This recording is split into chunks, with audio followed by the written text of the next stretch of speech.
esta mañana, San Mateo capítulo 13, a partir del verso 37, la bendita y santa palabra del Señor dice de la siguiente manera: respondiendo él, ese él es Jesús.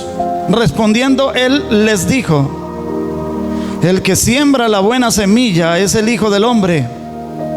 El campo es el mundo. La buena semilla son los hijos del reino y la cizaña son los hijos del malo. El enemigo que la sembró es el diablo. La siega es el fin del siglo y los segadores son los ángeles. De manera que como se arranca la cizaña y se quema en el fuego, así será en el fin de este siglo. Enviará el Hijo del Hombre a sus ángeles y recogerá de su reino a todos los que sirven de tropiezo y a los que hacen iniquidad, y los echarán en el horno de fuego. Allí será el lloro y el crujir de dientes. Entonces los justos resplandecerán como el sol en el reino de su Padre. El que tiene oídos para oír, oiga. Amén. Que Dios bendiga nuestras vidas a través de su palabra en esta mañana. Bien, hermanos queridos, la semana pasada hicimos, digamos, una panorámica general. No fuimos nada exegéticos, no nos introdujimos en los detalles de esta parábola. De manera muy introductoria hablamos sobre los hijos del reino y los hijos del malo. En esta mañana lo que quiero es enseñarle a la iglesia algunos elementos que nos van a servir para identificar a los hijos del malo, es decir, para identificar la cizaña y el peligro de la cizaña. Entonces vamos a concentrarnos porque si le damos la importancia merecida a lo que es la cizaña, lo que representa la cizaña, el peligro de la cizaña, entonces vamos a apreciar con mucha fuerza lo que es ser hijos del reino. Entonces la palabra del Señor nos dice que el campo es el mundo. El Señor Jesús explica la parábola y dice que el campo es el mundo. También dice que el que siembra la buena semilla es el Hijo del Hombre, o sea, Jesucristo. Y el Señor Jesucristo sembró la buena semilla. La primera buena semilla que Él sembró en el mundo fue Adán. Él no hizo a Adán pecador, lo hizo santo. Claro, su santidad era pasiva porque no había sido probada su santidad. Su santidad necesitaba ser probada. Al igual como hubo una prueba en el mundo angelical, porque el pecado no se inició en medio de la humanidad, sino en medio de los ángeles. Y los ángeles necesitaban también ser probados para ver si eran hallados fieles o no. Y sabemos que la tercera parte de los ángeles se rebelaron contra Dios y ellos no fueron hallados fieles. Las dos segundas partes permanecieron fieles. Y el apóstol San Pablo le escribe a Timoteo hablando de los ángeles que permanecieron fieles y les llama los ángeles elegidos. Bien, pero una vez el mal se gestó en el mundo angelical y una vez Dios hizo al ser humano, desde el mundo angelical caído vino la tentación para el hombre, y el hombre falló también en su prueba de santidad y le falló a Dios, entró en desobediencia. Así que la primera cizaña que fue sembrada en el campo, la primera cizaña que fue sembrada en el mundo, la trajo la serpiente, nada más y nada menos, en Eva. Y de Eva pasa a Adán, su marido, y la raza humana queda afectada por la naturaleza de pecado. Sin embargo, Dios, como lo dijimos hace 8 días, Dios ha venido interviniendo en la historia humana y intentando instaurar su reino en medio de los hombres. Lo hizo a través de Israel, pero Israel también falló una y otra vez. Porque el ser humano tenía que experimentar que la instauración del reino de Dios no funcionaría si se instauraba de forma política, de forma cultural o de forma social.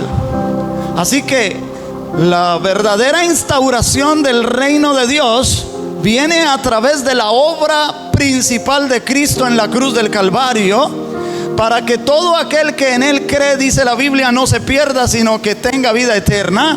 Y esa vida eterna, esa herencia a la vida eterna, hace a la persona heredera del reino.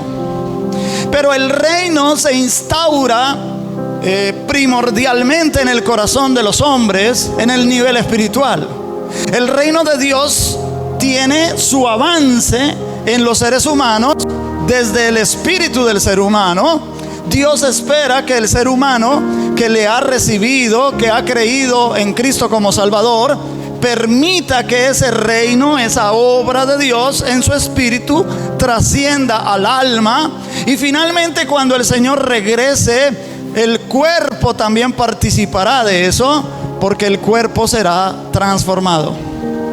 Mientras tanto, porque hay un mientras tanto, el creyente debe enfrentarse a las vicisitudes de la vida que sirven para probar también su fidelidad a Dios. Una de esas pruebas es que existe la cizaña en medio del trigo. Porque la cizaña es la actividad principal de Satanás para estar en contra del reino de Dios, para oponerse al programa y al reino de Dios. Satanás instaura un reino falsificado, falsifica el reino de Dios, y ahí es donde ha tenido mayor éxito. Cuando nosotros vemos la historia de la humanidad prediluviana, empezó a tener una experiencia de tipo espiritual. Cuando Dios envió los hijos de Dios en medio de los hombres para que les ayudaran, Dios mismo había pronunciado sobre esos seres que ellos eran dioses con D minúscula, pero ellos estaban comisionados por Dios para amparar y ayudar a los hombres. ¿Por qué ellos estaban comisionados en ayudar a los hombres? Porque una vez el hombre pecó, fue sacado del Edén. El Edén le ofrecía al hombre todo su sustento a diario. En todo momento, el huerto del Edén le brindaba el sustento al ser humano. Pero una vez el ser humano fue sacado de ese ámbito, ahora el ser humano tenía que ganar el pan con el sudor de su frente. Esto implicaba romper la tierra, sembrar la semilla, cultivar mientras germinaba la planta y esperar que diera cosecha para de ahí poder tener su sustento. No era para nada fácil. El hombre quedó a merced de una creación hostil. Los animales comenzaron a tener fiereza y comenzó a desarrollarse lo que conocemos como la cadena alimenticia, la cual no existía en tiempos de Adán antes del pecado. Todo indica, según los profetas, sobre todo el profeta Isaías, que en el futuro, cuando el Señor Jesús regrese e instaure su reino literal y milenial sobre esta tierra, los animales volverán a ser como eran al principio. El profeta Isaías dice que el león pasteará, comerá paja juntamente con el buey, y que el lobo también pasteará juntamente con el cordero, que el niño de pecho podrá jugar con el áspid o con la serpiente venenosa. Es decir, la fiereza de los animales será raída de su naturaleza y ellos volverán a ser como al principio. Ahora vemos que el pecado dañó todo y Adán había quedado a merced de una creación hostil y tenía que ser orientado para la supervivencia en ese medio ambiente. Necesitaba saber cómo elaborar herramientas, cómo hacer fuego, cómo poder tener proteínas de la misma tierra y cómo algunas plantas eran dañinas y otras eran benéficas, pues entonces esos hijos de Dios, que eran ángeles, un rango de ángeles que podía materializarse, que se presentaban como personas a los hombres, les iban indicando qué cosas hacer. Cuando tú lees en la Biblia a los primeros hijos de Adán y Eva, Caín y Abel, uno de ellos se dedicaba al cultivo de la tierra, es decir, ya lo tenía como oficio. Entonces, ¿quién le enseñó a Caín elaborar, por ejemplo, un azadón? ¿Quién le enseñó en qué época era indicado sembrar? Porque no en todas las épocas es indicado sembrar, no en todas las épocas del mes. No sé si me estoy dando a entender. Tenía que tener el conocimiento de en qué fase lunar iba a sembrar, cómo elaborar sistemas de riego, cómo contabilizar los días, las semanas, los meses y los años. ¿Quién le enseñó a Abel a criar ovejas? A ser un ganadero. Para poder criar ovejas necesitaba hacer un corral para proteger a sus ovejas en la noche, para que los lobos no vinieran a comerse en sus ovejas. Entonces, ¿quién le enseñó a ir a cierto árbol y cortar la madera? ¿Y cómo la cortó? ¿Con qué herramienta la cortó? ¿Y cómo abría los huecos para hacer los botalones, etcétera? Entonces usted se podrá imaginar que ese tipo de conocimiento el ser humano no fue empírico, sino que fue instruido. El Salmo 82 nos revela lo que Dios le dijo a esos hijos de los hombres, diciéndoles: yo dije, vosotros sois dioses, mas como hombres moriréis. Y esa sentencia última tiene su explicación en Génesis capítulo 6, cuando los hijos de los hombres vieron que los hijos de Dios vieron que las hijas de los hombres eran hermosas, y las tomaron como mujeres y les engendraron hijos, y de ahí salieron los gigantes, varones valientes que eran desde la antigüedad. Ahora, antes del pecado de esos ángeles, ese pecado de los ángeles es mencionado por Pedro y es mencionado por Judas Tadeo en su epístola, y dice que Dios no perdonó ese pecado de los ángeles porque era un pecado especie, llamémoslo así. Los ángeles son de otra especie, tienen otra constitución. Ahora bien, quiero aclarar, no todos los ángeles se pueden materializar, solo cierto rango de ángeles nada más. Bien, ahora esta experiencia, cuando tú ves la descendencia de Caín en el capítulo 4 de Génesis, te vas a dar cuenta que uno de sus descendientes fue una persona que trabajaba con los metales. Y a ver, ¿cómo supo él que cierto tipo de roca ocultaba ciertos metales? Una vez que él explotó el recurso metálico, ¿quién le enseñó a fundir el metal y a hacer aleación en los metales? No sé si me voy a entender.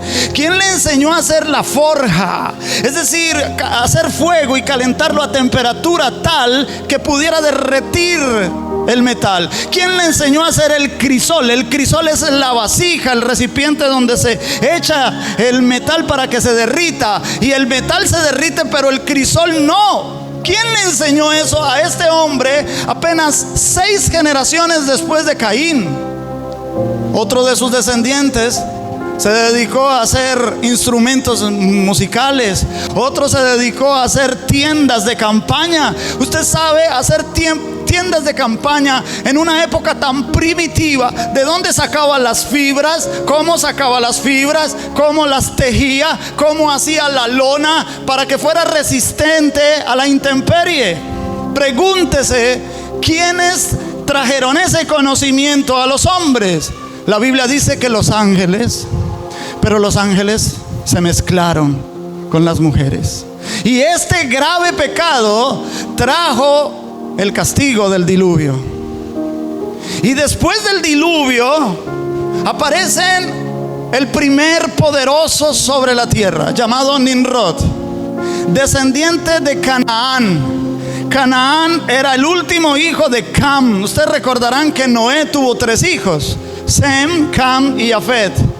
Bueno, el último hijo de Cam, llamado Canaán, que la Biblia revela que era un hombre pervertido, todos sus descendientes cayeron bajo maldición. Y ahí vinieron los cusitas, ahí vinieron los egipcios, ahí vinieron los cananeos y todos los pueblos cananeos que eran pervertidos, porque ellos retornan a las antiguas creencias antediluvianas y empezaron a adorar espíritus y otros espíritus que se llamaban a sí mismos dioses, y comenzaron a buscar ese tipo de religiones politeístas que se fue difuminando por toda la tierra después de la confusión de las lenguas en Babel. Y todas las religiones del mundo y las que existen hoy, que son derivaciones de esas antiguas religiones, todas, absolutamente todas, tienen formas culticas a través de las cuales el hombre, a través de su propio esfuerzo, puede lograr la divinidad, la autodeificación en el hombre. Si tú averiguas con el hinduismo, con el budismo, con el taoísmo, ellos dicen que la divinidad reside en todos y cada uno de los seres humanos, pero más allá, aún en los animales y en cada forma de vida, está la chispa divina. El ser humano tiene la obligación, según ellos, de descubrir la divinidad en ellos, a través de ciertos mantras, a ciertas meditaciones trascendentales, etc. Y luego las religiones politeístas dicen que cualquier otro camino que tú puedas imaginar conduce a la vida eterna. Pero todas, judaísmo, islam, las grandes religiones monoteístas como el judaísmo, el islam y el cristianismo, entre la cual está el catolicismo, promueven el esfuerzo humano para obtener la salvación. El catolicismo dice que es a través de las buenas obras, pero la Biblia dice que la salvación es por la gracia de Dios y por medio de la fe. Por gracia y por medio de la fe, no por obras. La Biblia dice que no es por obras para que nadie se gloríe. Y sin embargo, la Biblia dice que una vez usted y yo hemos creído, hemos tenido la fe a través de la cual hemos obtenido la salvación y la vida eterna, ahora se espera de nosotros que hagamos buenas obras. Nosotros no hacemos buenas obras para ser salvos, sino porque como ya somos salvos, estamos, perdónenme la expresión, obligados a hacer buenas obras. Ok. Ese es el ámbito en medio del cual la buena semilla existe. Si nos ponemos a comparar, la buena semilla es poca en el campo y la mala semilla es mayoría en el campo. El problema no son tanto las religiones que promueven el esfuerzo humano, porque son muy bien identificables. Y cuando se contrasta con la información bíblica, uno se da cuenta que esas religiones y cualquier forma de religión no puede ayudar al hombre. La religión, permítame, yo se los digo, no sirve para nada. Lo que sirve es que el hombre tenga un encuentro personal con Dios a través de Jesucristo. Porque Dios ha hecho de Jesucristo el único mediador entre Él y los hombres. Jesucristo hombre. Ahora bien, el gran problema es la cizaña dentro de la iglesia. Entonces esta mañana yo te voy a enseñar a identificar esa cizaña. Porque el caso no es decirte que existe la cizaña en medio del trigo, que hay que esperar hasta que el Señor Jesucristo regrese para que los ángeles arranquen la cizaña, la aten en manojos y la tiren en el horno, y que el trigo luego es recolectado en el granero, que es la Nueva Jerusalén, como lo dijimos hace 8 días, y dejar la cosa así, dejar el asunto así. Oiga, qué bonito es cuando el Señor viene y recoge el trigo y nos lleva para el granero. Oh, gloria a Dios. Pero, y mientras tanto tenemos que coexistir con la cizaña. ¿Y cómo hago para saber cuál es la cizaña? Bien, primero que todo, Satanás, el malo, cuando siembra la cizaña, lo que hace es enceguecer a las personas que no son creyentes. Cuando yo hablo de los no creyentes, son personas que no han creído en lo que la Biblia dice. Porque los que creen en lo que la Biblia dice son personas que se han acercado a la Biblia, la han abierto, la han leído, y aunque muchas veces no la entiendan, saben que esta es la palabra de Dios, que no necesita de un intermediario humano igual a uno para uno confesar sus pecados. La Biblia me dice que yo me puedo acercar directamente a Dios y confesar mis pecados directamente a Dios, porque ciertamente todos somos pecadores. Pero cuando el engaño existe, las personas se autoengañan, creen que son creyentes y no lo son. Entonces lo primero que hace Satanás es cegar el entendimiento de los no creyentes para que no les resplandezca la luz del evangelio. Eso está en la segunda carta a los Corintios, capítulo 4, versículo 4. Es el trabajo de Satanás para oponerse al reino de Dios sobre la tierra. Dice así: mire, en los cuales el Dios de este siglo, ¿saben quién es el Dios de este siglo, verdad? Satanás cegó el entendimiento de los incrédulos para que no les resplandezca la luz del evangelio de la gloria de Cristo, el cual es la imagen de Dios. Y yo he conocido personas muy cultas, muy bien preparadas, muy estudiadas, y sin embargo incrédulas.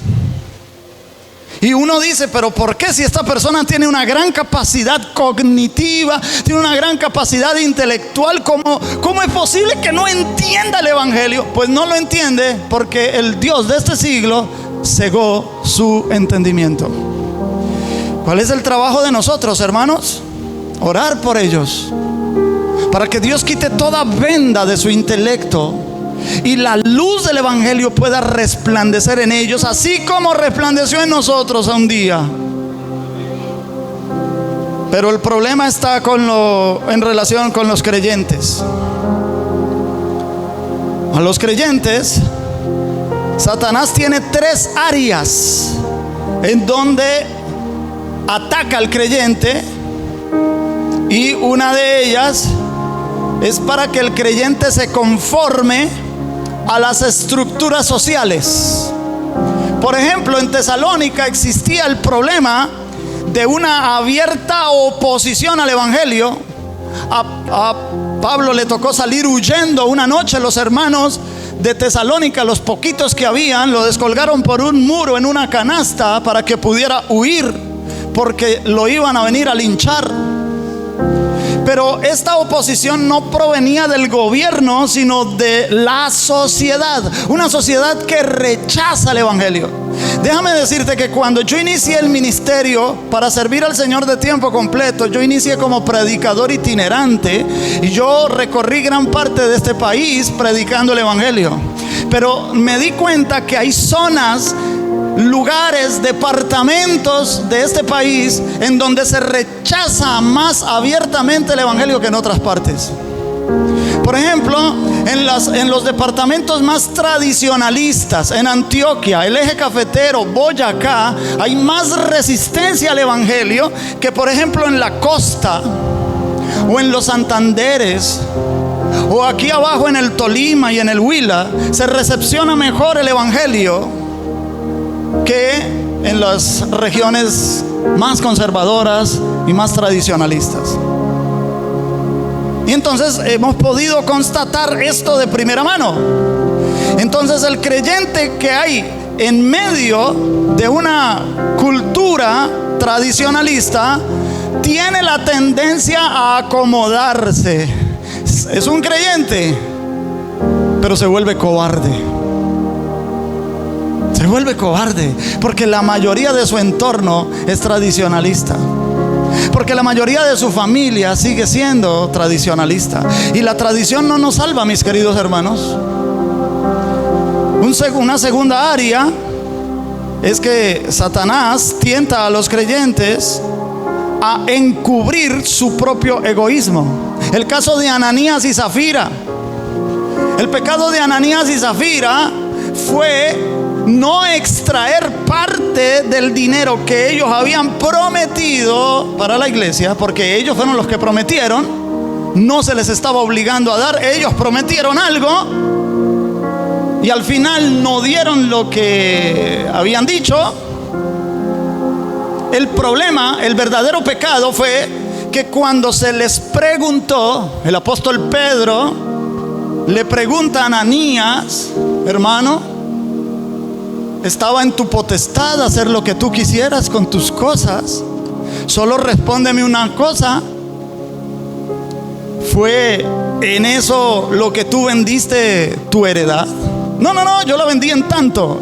Y sostuvo la mentira delante del Espíritu Santo y cayó muerto. ¿Por qué? Porque la tendencia de ese creyente como Ananías fue encubrir su propio egoísmo. ¿Y quién lo hace? Satanás. Por palabras de Pedro a Ananías, le dijo: ¿por qué dejaste llenar tu corazón por Satanás, Ananías? Y este es un grave problema, porque estamos hablando de una cizaña en el corazón de los verdaderos creyentes. A veces la cizaña pensamos que está aparte de nosotros, y sí, obviamente, pero a veces semillas de cizaña son sembradas por Satanás en el corazón de los mismos creyentes. Y una tercera área es que Satanás tienta al creyente a la inmoralidad. Cuando tú lees el capítulo 7 de la primera carta a los Corintios, todo ese capítulo no lo vamos a leer porque es muy largo, pero le queda de tarea para que lo haga en casa. Usted se dará cuenta que allá se dice que Dios proveyó el matrimonio como una expresión propia de suplir las necesidades físicas, biológicas, pero también para expresar cariño, amor, afecto, además de poder ser el medio para la procreación. Cuando los cónyuges no hacen uso de sus responsabilidades conyugales, Satanás entra a tentar al creyente para que haya inmoralidad. Además de unos fenómenos psicológicos que Satanás conoce que ocurren en el ser humano, pero que además de ser fenómenos psicológicos, nosotros los llamamos fenómenos espirituales. Porque hay algo que se llama el espíritu de la familiaridad, y ocurre en todas las áreas del ser humano. Cuando una persona está aprendiendo a conducir un vehículo, por ejemplo, pues va con mucho cuidado, hasta mira cuál es el pedal que toca pisar y todas esas cosas, y mientras aprende, con un poco de temor lo hace. Pero a medida que practica y a medida que se vuelve experto en el volante, el espíritu de la familiaridad viene y lo posee, y a veces comete hasta imprudencia, se arriesga su vida, ¿verdad?, en un accidente automovilístico. Ocurre en los trabajos. Una persona que sea operario de alguna máquina, una vez se vuelve experto operando esa máquina, puede cometer imprudencias y accidentarse él mismo en esa máquina. Yo tuve una tía que se dedicó a la modistería toda su vida. Y varias veces vi cómo atravesaba su dedo la aguja de la máquina. ¡Pra! Varias veces, no una vez. Porque se confía mucho. Estiraba la tela y ¡prum! Le mandaba el dedo a la aguja. Entonces, hermano, ¿por qué ocurre eso? Por el espíritu de la familiaridad. En la convivencia conyugal ocurre lo mismo. Nosotros somos propensos a que cuando tenemos algo que es nuevo y que lo queremos conseguir, y estoy hablando de nosotros los varones, cuando queremos conseguir algo que me gusta, y nosotros, bueno, ahí sí entran las mujeres también, nosotros nos enamoramos muy fácil y nos desenamoramos igual de fácil. El desenamoramiento llega en la convivencia. Cuando hay enamoramiento, la persona es capaz de asumir una personalidad que no es. Estoy hablando de que nosotros podemos fingir nuestras intenciones, podemos fingir nuestra personalidad con tal de obtener lo que queremos. Y una vez obtenemos lo que queremos y llevamos un tiempo en convivencia, incluso ya hay hijos, el espíritu de la familiaridad viene y ya no hay el mismo atractivo. Ya cuando el cuerpo de guitarra desaparece y entra el cuerpo de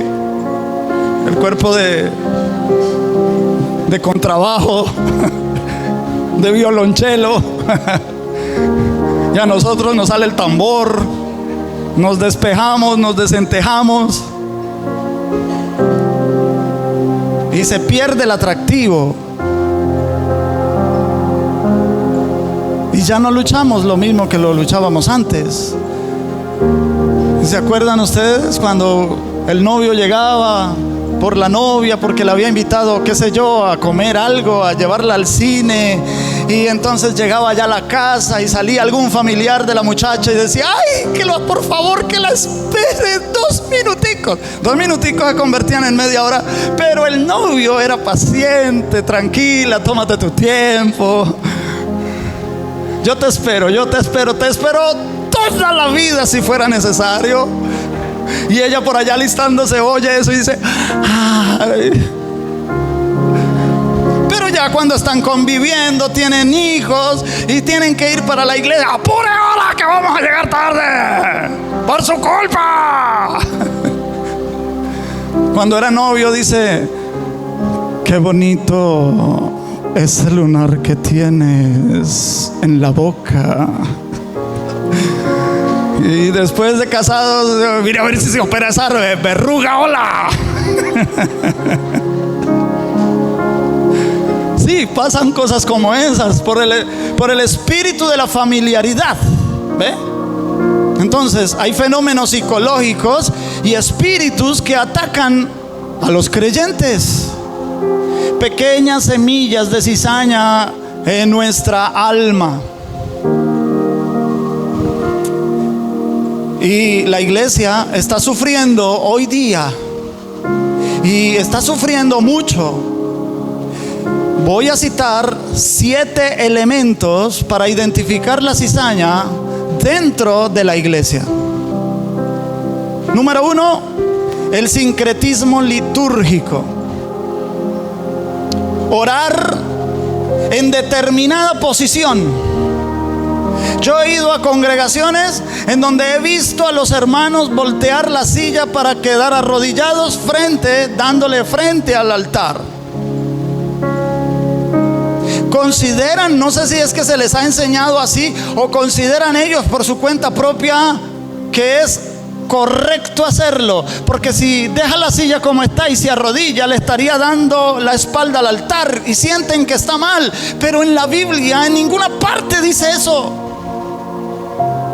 La posición que la persona asuma para orar, sea arrodillado, sea sentado, sea parado, sea acostado, la oración llega igual al Señor. Por favor, responda la pregunta: ¿qué posición tenía Jonás cuando estaba en el vientre de la ballena? Que la Biblia dice que él oró a Jehová. ¿Qué posición tenía Salomón y todo el pueblo cuando fueron a dedicar el templo?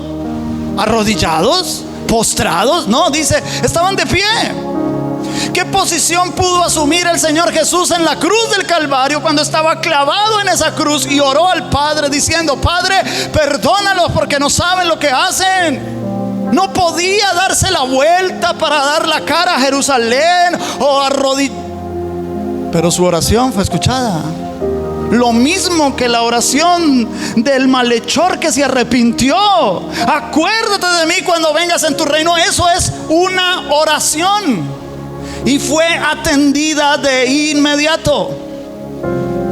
Pero ya por ahí empezamos a ver semillas de cizaña en personas que tienen problemas con las posiciones para orar. Iglesias que cuando van a hacer la lectura de la palabra, los que van a hacer la lectura de la palabra dice: por favor, póngase sobre sus pies por reverencia a la palabra. Y la gente se pone de pie. Pero después, cuando se está predicando el evangelio, esos mismos que estaban de pie se ponen a chatear. Entonces dígame usted, ¿qué reverencia hay por la palabra? ¿Será la posición de estar en pie la reverencia a la palabra, o será el corazón abierto para la palabra en donde se le da reverencia? Semillitas de cizaña, vestir de determinada manera. Y desde los púlpitos se les dice a las mujeres, sobre todo a las mujeres, claro que a los hombres también se les dice, en ciertos grupos cristianos evangélicos, si vieran a un predicador como estoy yo hoy aquí, hermanos, miren, con una camisa a rayas, con un jean, ya me estarían condenando. Sobre todo barbado. No se afeita este hombre. Qué mal presentado está. ¿Cómo va a atreverse a tomar la palabra de Dios en su boca? Mire cómo está de vestido. Pero hay hombres de esas congregaciones con camisitas unicolor, manga larga, bien apuntaditas. Este último botoncito también lo apuntan. Su Biblia debajo del brazo. Pero cuando pasan las mujeres de la calle frente a ellos, o las mismas de la iglesia, se les pasan los pensamientos más torcidos. Y las mujeres, bien hermosas, porque yo sí pienso que se ven muy bonitas las mujeres cuando llevan vestido, cuando llevan falda larga. Sí, se les abona que se ven bonitas, sí. Pero ¿y de qué sirve una mujer con su cabello bien largo y sus faldas largas, pero la lengua más larga que la falda y los cabellos? ¿De qué sirve? Pero se cree que eso es santidad. El trabajo de Dios en nosotros es de adentro hacia afuera, no de afuera hacia adentro. La religión, la cizaña, es la que quiere cambiar a la gente de afuera para adentro. Sincretismo litúrgico, el control de la alimentación. Hasta eso se quiere controlar desde los púlpitos. Tú no puedes comer aquí, tú no puedes beber allá. Cuidado si comes de esto, cuidado si comes de aquello. El control en el bautismo y la cena del Señor. Hay congregaciones que le prohíben el bautismo a personas que no son todavía casadas. Personas que se les prohíbe participar de la cena del Señor si no son bautizadas. Todas esas cosas son métodos de control que son evidencias de los elementos religiosos, la religión dentro de la iglesia. Y tanto que decimos nosotros que nosotros no somos una religión y tenemos comportamientos religiosos. Número 2, segundo elemento, la figura del mediador humano sacralizado. Las iglesias tienen la tendencia a sacralizar al siervo de Dios. No, como ese pastor no hay dos. No, ese pastor sí, ese sí. Oh, ese pastor sí es ungido de Dios. y lo comienzan a sacralizar, y el pastor mismo se comienza a dar cuenta de eso, y cuando lo hace se empieza a enseñorear de la grey. Él mismo comienza a tener un comportamiento de una figura de autoridad divina sobre los demás. ¿Qué es eso? Religión. Eso es semillas de cizaña. Y se forman las castas clericales. Se forman ciertos ministerios que están más arriba de los hermanos. Cuando yo digo más arriba de los hermanos, no es que estamos hablando aquí de una plataforma que me queda un poquito más arriba que ustedes, no. Estoy diciendo que se considera más que los hermanos. El verdadero siervo de Dios lo que debe considerar es estar en la misma posición de los hermanos. Es idéntico a los hermanos. Lo único que diferencia al siervo de Dios del resto de los hermanos es que el siervo de Dios está obligado a dar ejemplo. Pero en las iglesias está pasando al contrario. Se les exige desde el púlpito a los hermanos que den ejemplo, y el siervo no da ejemplo. Díganme ustedes esta disparidad en una iglesia cristiana donde se predica el amor, en donde el siervo de Dios anda en camionetas de última gama, viste trajes italianos y zapatos italianos también, hasta anda con guardaespaldas. A nosotros todavía nos toca creer en los ángeles, hermano, porque guardaespaldas, imagínense, un siervo de Dios con guardaespaldas. ¿Ah? Entonces, ¿a quién le sirve? ¿A quién le sirve? Y un hombre en estas condiciones tiene una casa de miles de millones de pesos y la mitad de su congregación en necesidad. ¿Eso es justo? Dígame usted, ¿eso es justo? La otra cara de la moneda también. Hemos conocido congregaciones, yo las he conocido, congregaciones en donde los miembros de la congregación, vea, son finqueros, ganaderos, empresarios, profesionales del petróleo. Pero el pastor le da pena arrodillarse a orar para que no le vean los huecos debajo de la suela en sus zapatos. Siempre viene con la misma camisita, la mejorcita que tiene, y los hijos a veces vienen en chanclas al servicio. ¿Y por qué? ¿Es que tienen un bajo perfil? No, porque no están bendiciendo la obra. ¿Eso es justo? ¿Será eso justo, hermanos? Eso es religión. Semillas de cizaña dentro de la iglesia. Hay líderes, ahora no hablemos de la organización, líderes carismáticos también, que se hacen ver como los ungidos especiales, que tienen una unción exclusiva, y vengan aquí, ampárense bajo mi sombra para que tengan la misma unción que yo tengo, desconociendo la verdadera enseñanza neotestamentaria sobre la unción. Voy a pedirle a mi hija que leamos 2 versículos rápidamente. Primera de Juan, en el capítulo 2, en el versículo 20, y luego pasamos al 27.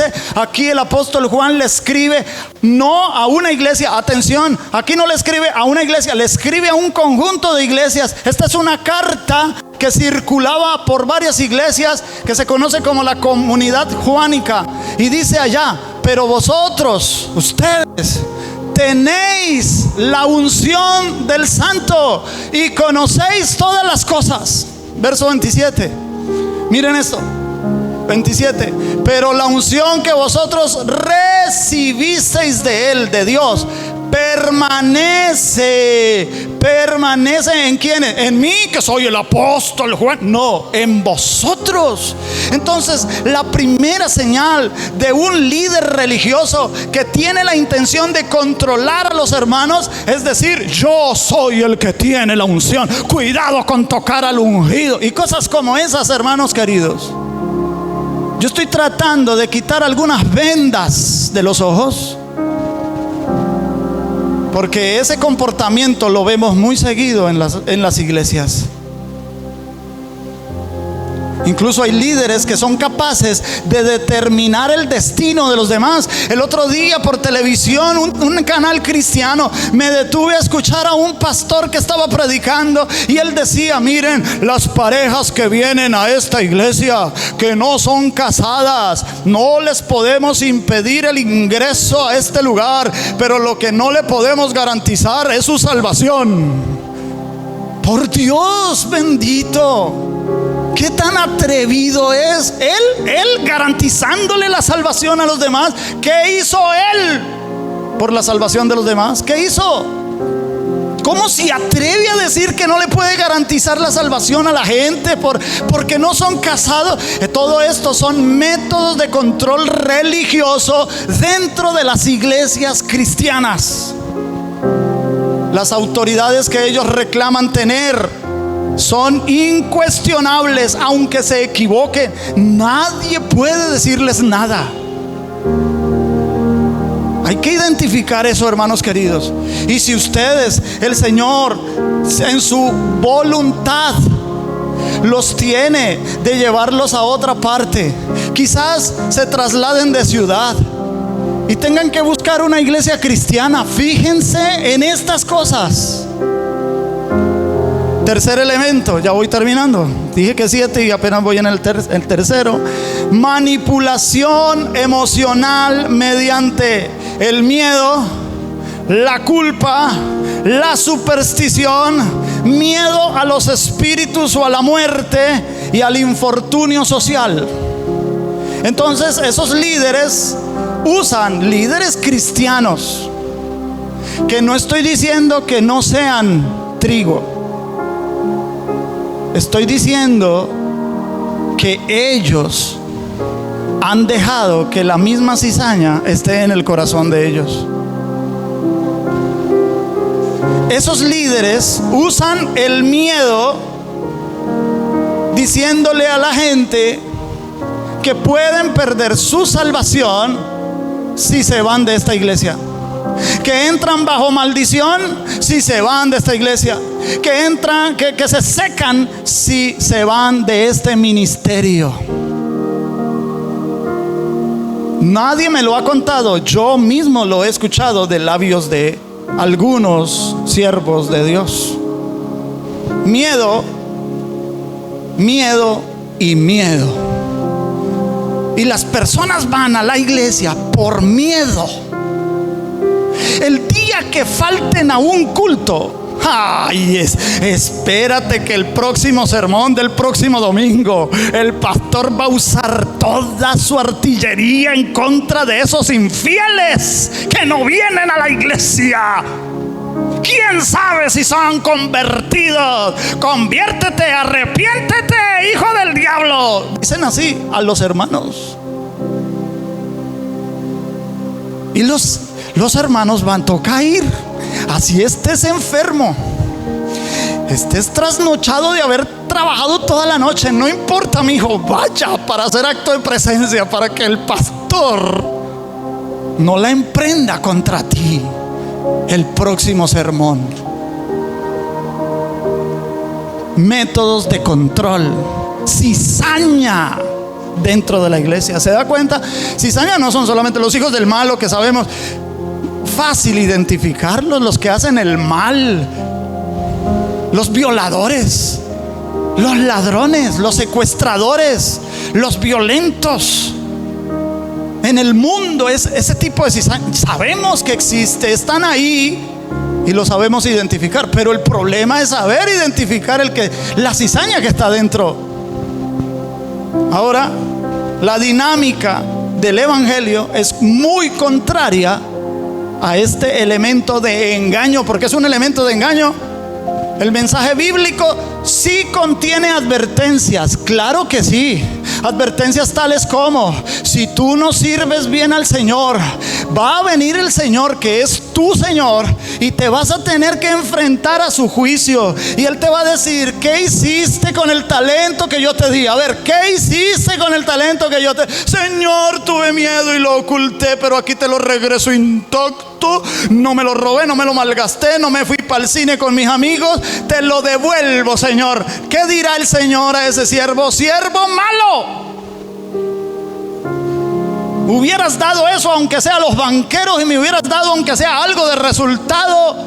Y le dirá a los otros siervos, a sus ángeles: atadle de manos y pies y echarlo a las tinieblas de afuera, donde será el lloro y el crujir de dientes. Ese tipo de advertencias existe en la Biblia. Hay que predicarlo, hay que hacerlo saber a los hermanos, pero jamás, jamás un condicionamiento para amedrentar a los hermanos, para coaccionarlos a la forma que el pastor quiere. El trabajo de Dios en cada uno, el Señor lo hará. Mi trabajo es enseñar la palabra de Dios, punto. Y yo juntamente con ustedes, si no busco de Dios, también tome para que lleve. Yo no soy mejor que ustedes. Tengo la obligación de darles el ejemplo. Cuarto elemento: la ritualización mecánica. Cuando se sustituye la obediencia por ciertas técnicas dentro del culto. Por ejemplo, los decretos. Vamos a decretar. Eso no existe en la Biblia. No existe en la Biblia. Cosa distinta es que podemos declarar. Ojo con lo que estoy diciendo. Estamos enseñando. ¿Podemos declarar? Sí. Porque ¿qué es declarar? Decir lo mismo que ya Dios dijo. Estoy diciendo lo que ya Él dijo y lo estoy declarando. Es distinto a decretar. Para decretar tú tendrías que tener cierta posición de gobierno, y todavía no nos la hemos ganado. Acciones proféticas basadas en supersticiones, sin sustento bíblico. Aquí creemos en las acciones proféticas. De hecho, yo escribí un libro que se llama Acciones Proféticas, explicando qué son las acciones proféticas, qué es lo que deben representar, y tienen que apegarse a lo bíblico. Pero hermanos, en cierta congregación, un predicador invitado dio la palabra y estaba hablando de bendición, de bendición. Tú eres una persona bendecida, tú vas a ser una persona bendecida si haces la clave que el Señor me reveló a mí, y si tú la haces vas a ser bendecido. ¿Y cuál era la clave?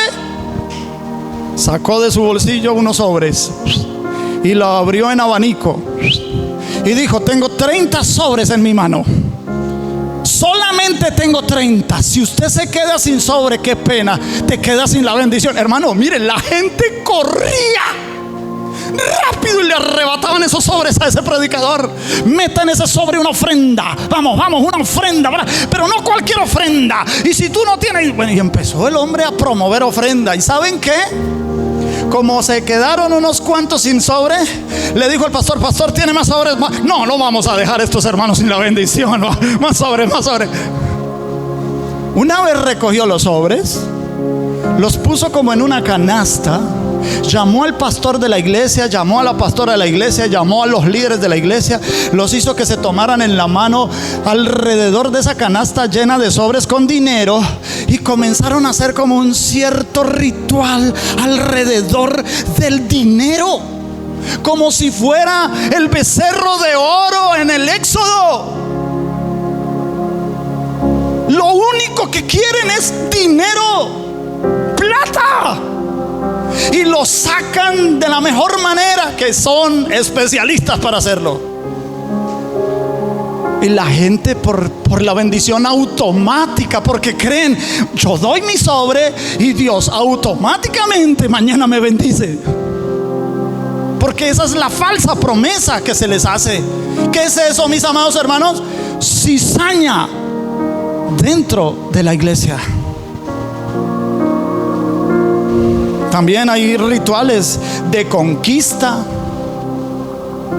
etcétera.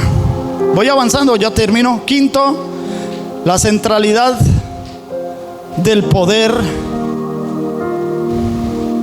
La centralidad del poder carismático. Es decir, cuando el líder es carismático y tiene algunos dones y Dios lo usa en esos dones. Vamos a decir, Dios lo usa en profecía o Dios lo usa en sanidades, y de verdad Dios lo usa y son dones que Dios le dio a esta persona. Pero esta persona comienza a usar sus dones para manipular al pueblo.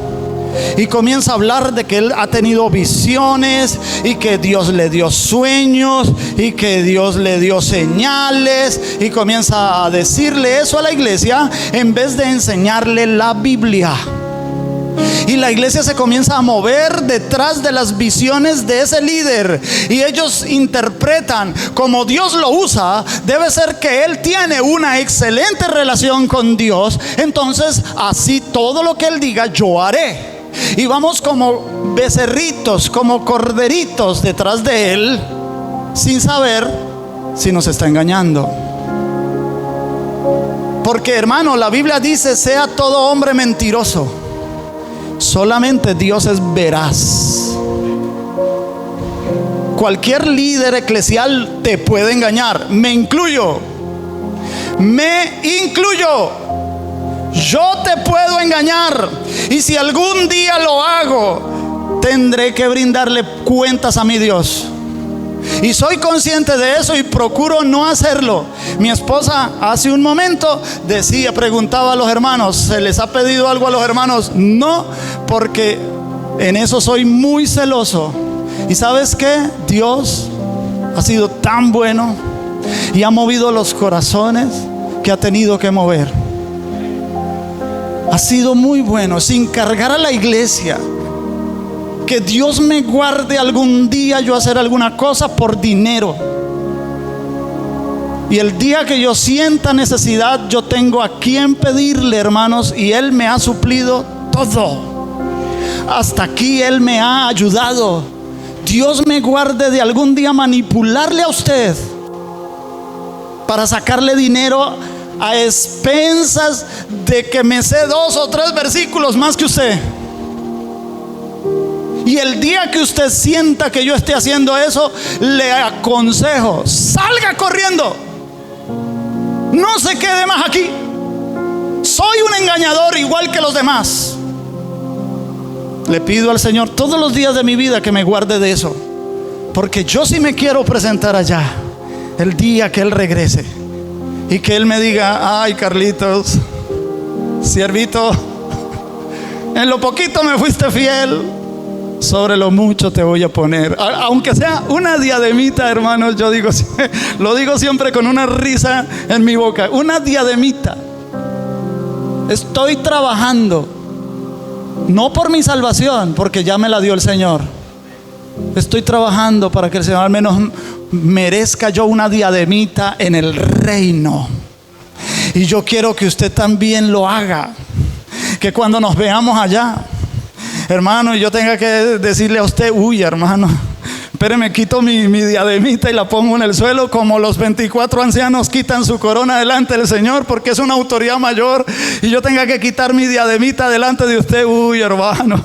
¿Por qué? Porque los hermanos que están detrás de bambalinas, que no se paran en este lugar, pero oran, interceden, claman, ruegan, suplican, y nuestro ministerio es sostenido gracias a sus oraciones. Gran galardón les espera. Y ese día yo me voy a tener que quitar mi diadema delante de usted y decirle: hermano, gracias, hermana, gracias por clamar. Allá usted clamaba por mí, usted oraba por mí, gracias. Y mira cómo te ha recompensado el Señor. Y yo, que era el más visible, el que más gritaba por el micrófono, apenas una diademita, gloria al Señor. Pero estoy trabajando por eso. Sexto, penúltimo: mercalización de lo sagrado. Tiene que ver con lo que ya habíamos dicho, pero es que cuando se convierte la fe en un sistema transaccional, hermanos, un sistema transaccional, es decir, si tú das, Dios te da. Ojo, porque ese es el mayor engaño y la mayor suplantación bíblica que los predicadores han hecho. si tú das, Dios te da. ¿Sabe qué dijo? ¿Sabe qué dijo David? David, cuando ya era viejo, recogió todos los materiales que se necesitaban para construir el templo, porque David quería construir el templo, pero Dios le dijo: has derramado mucha sangre, tus manos no lo vas a hacer tú, pero reúne todos los materiales, que tu hijo, el que te sucederá en el trono, él me hará casa. Efectivamente, David ya estaba viejito, llamó a Salomón y le dijo: hijo, ahí he dejado todos los materiales que se necesitan en hierro, en bronce, en plata, en oro, en lino, en todo lo que se necesita para la casa de Dios. Necesito que por favor tú, Dios me ha dicho que tú la vas a hacer. Y entonces David le dice a Salomón: porque de lo recibido de su mano, de eso damos. No es al contrario, hermano. Qué engaño que digan: si tú le das, Dios te da. No. Yo doy porque Él ya me dio. Si alguien te dice que des lo que no tienes, ay, hermano, antenitas de viril del Chapulín Colorado, detectando la presencia del enemigo. Cuidado con eso. No. El Señor nunca te va a pedir a ti nada que Él primero no te haya dado. Cuando Dios se le aparece a Abraham y le dice: te voy a bendecir sobremanera grande, Abraham le dijo: pero ¿qué más me vas a dar? Mira, ya me has dado mucho ganado, tengo siervos, tengo siervas. Mejor dicho, ¿qué más me vas a dar si lo único que me falta es un hijo? Ah, ¿quieres un hijo? Listo, vamos a hacer un pacto entre los dos. Vaya y tráigame una becerra de 3 años. Vaya, traiga una cabra, traiga un cordero y traiga 2 palominos. Me lo sacrifica y hacemos el pacto los dos. Pero el Señor no le estaba diciendo al pobrecito Abraham: vaya, consígase una becerra. Yo no sé usted cómo irá a conseguirla, la cabrita y el corderito, no sé usted cómo irá a hacer para hermanos, a Abraham le sobraban las vacas, le sobraban las cabras, le sobraban los corderos. Iba y tomaba lo mejor para el Señor. El Señor no le va a pedir a nadie algo que primero Dios no le haya dado. Esa es la enseñanza bíblica. Pero mercalizar, hacer un mercadeo con la fe, ¿creerán ellos que se escaparán del tribunal de Cristo? No. Y último elemento, la transferencia de autoridad a estructuras humanas. Transferencia de autoridad a las estructuras humanas es que el pueblo es el que encarga a algunos cuantos a tomar las decisiones. Entonces existen los concilios, existen las denominaciones, existen las mesas directivas, y no se le pide voz y voto al pueblo. Bíblicamente, cuando los apóstoles necesitaron ayudantes, le dijeron a la iglesia: hermanos, los apóstoles, siendo ellos los que habían seguido al Señor Jesús, los que habían recibido el Espíritu Santo, el encargo de Cristo, hubieran podido decir: hemos decidido esto. No, ellos dijeron: hermanos queridos, por favor, entre ustedes mismos van a elegir a 7 varones. Nosotros les decimos qué condiciones deben tener esos varones, pero ustedes son los que los tienen que elegir. Tienen que ser personas llenas del Espíritu Santo, tienen que ser personas llenas de conocimiento, tienen que ser personas de buen testimonio. Entonces escojan entre, y dice que escogieron los 7. El pueblo escogió los 7. La directriz la tenían los apóstoles, porque ellos son los responsables de recibir del Señor para después compartir con el pueblo. Pero cuando la mesa directiva toma la decisión, cuando el concilio es el que toma la decisión, cuando el pastor es el que toma la decisión y solamente le anuncia a los hermanos: